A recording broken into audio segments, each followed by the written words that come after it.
Alors, conclusion, moi, de ce que je voulais vous transmettre, hein, voilà, je vous rappelle le titre, hein, c'était « Ouvrons les yeux, la vue est en mouvement ». Voilà, pourquoi tant de lunettes dans ce monde? C'est intéressant, parce que chacun, vous vous posez le problème en tant qu'individu. Pourquoi j'ai des lunettes? Pourquoi je vois pas? Pourquoi mes yeux, ils marchent pas bien? Mais si on ouvre un peu le champ, pourquoi il y a tant de lunettes dans le monde? C'est ce que je vous disais tout à l'heure. Pourquoi de plus en plus d'enfants, on leur prescrit des lunettes?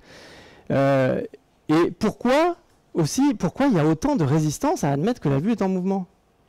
Pourquoi la découverte de Bates en 1900-1920 n'est pas aujourd'hui un savoir commun de toute l'humanité? Je ne comprends pas. Donc ça veut dire qu'il y a une résistance. Il y a quelque chose qui ne veut pas admettre que la vue est en mouvement. Ça veut dire que, je vous disais, mon état physique, c'est le reflet de mon état de conscience. Donc l'état de la société, c'est le reflet de l'état de conscience de notre société. Notre société aujourd'hui n'admet pas que la vue bouge, n'admet pas que les problèmes de vue sont réversibles. Et qu'est-ce qu'elle préconise en cas de problème de vue? Des lunettes. Tu dois voir net comme on te demande de voir. C'est tout ce qui nous intéresse. C'est la performance extérieure. Ton état intérieur, c'est pas notre problème. D'accord? Donc c'est peut-être ça le problème, ça révèle ce problème social, et donc moi je pense qu'on est effectivement dans une société qui surstimule la vue, qui surstimule l'image, le paraître, donc voilà, paraître, donc je vois bien, c'est bon, j'ai des lunettes, ça, l'extérieur c'est bon, mais l'intérieur on s'en occupe pas. Et donc vous voyez, c'est la société du paraître et de l'image. Pourquoi on a autant d'écrans? Et de plus en plus, hein, la télé est arrivée, maintenant après les ordinateurs, maintenant les tablettes, les téléphones portables deviennent des ordinateurs. On a de plus en plus d'écrans et de plus en plus près. Maintenant, Angers est une ville à la pointe, il paraît, de la technologie et veut développer les lunettes cyber, là où on va avoir toutes les informations de votre ordinateur, vous allez les avoir dans votre champ visuel en permanence. Qu'est-ce que ça pose, enfin, qu'est-ce que vous voyez là-dedans, hein, vous vous rendez compte, c'est un écran, on nous met, notre société, nous mettons dans une coupure de la réalité, par une réalité virtuelle, et qui nous fait croire que c'est elle le réel. Si vous n'êtes pas connecté à Internet, on dit « Ah, toi, tu n'es pas connecté ». Donc vous voyez le renversement de sens. Ça veut dire quoi être connecté? Être connecté, c'est être en lien avec la réalité, avec le réel, avec ce qui est là. Ça ne veut pas dire être connecté à Internet. Remettons les choses à leur place. Ne nous laissons pas aveugler, c'est le cas de le dire, par ces connaissances-là, par cette croyance que être connecté, c'est être coupé. Il faut remettre les choses à leur place. Oui, le téléphone, Internet, la télé, ça peut être un moyen de se relier à certaines choses, mais certainement pas au moment présent, ici et maintenant. Donc être connecté, c'est d'abord être présent ici et maintenant, et pas avoir tous les écrans qui existent.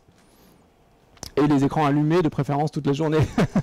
Et de tout petit. Hein, maintenant, vous voyez, regardez comme avant. Avant, globalement, je ne sais pas, il y a 30 ans, les parents disaient il ne faut pas abuser des écrans, il faut faire attention, les enfants ont limite, etc.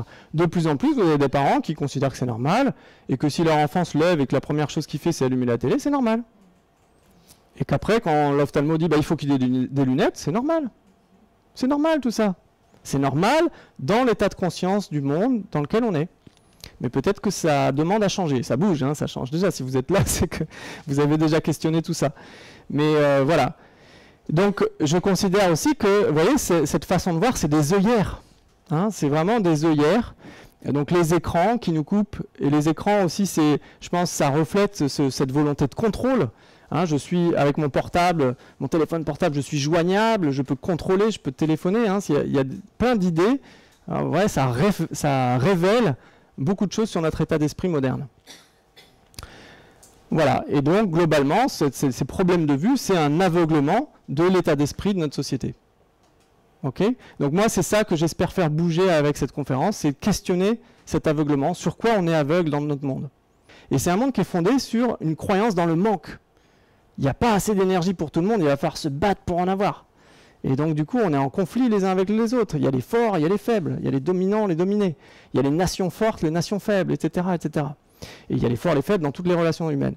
Donc moi, je crois que c'est ça qu'on doit changer. Modifier cet état de conscience-là. Puisque cet état de conscience-là, il amène, on sait maintenant, il amène à la destruction du monde. On est en train de détruire la planète avec cet état de conscience-là. Et on est en train de détruire le lien social. On est en train de détruire la connexion. Qui est la vraie connexion, c'est être connecté ici et maintenant. C'est d'être présent. D'accord? Donc je crois que vraiment, c'est ça qu'on doit questionner. Et donc moi je dis, ouvrons les yeux du cœur et de la conscience. C'est ces yeux-là qu'on a besoin d'ouvrir. Je ne suis pas le premier à l'avoir dit. Saint-Exupéry, le petit prince, Qu'est-ce qu'il dit? On ne voit bien qu'avec le cœur. L'essentiel est invisible pour les yeux. Moi, je trouve ça vraiment très beau, ce message de Saint-Exupéry, parce que si vous êtes là, c'est que vous avez, vous aussi, comme moi, des problèmes de vue. Vous avez traversé cette épreuve-là. Mais peut-être que l'essentiel pour vous, c'est pas de voir net avec vos lunettes pour être performant, c'est peut-être de vous reconnecter à ce que vous êtes et de recommencer à voir à partir de votre cœur. Et à partir de là, votre vue va se redéployer à sa vitesse, à son rythme. Ça va peut-être pas être performant, c'est pas on-off. Je vois bien, je vois pas bien, je vois bien. Mais déjà, reconnectez-vous à votre cœur. Qu'est-ce que vous voyez? Comment vous sentez? Voilà. Merci à Saint-Exupéry d'avoir su nous faire voir ça, et même si on l'a pas tous vu. Voilà, merci.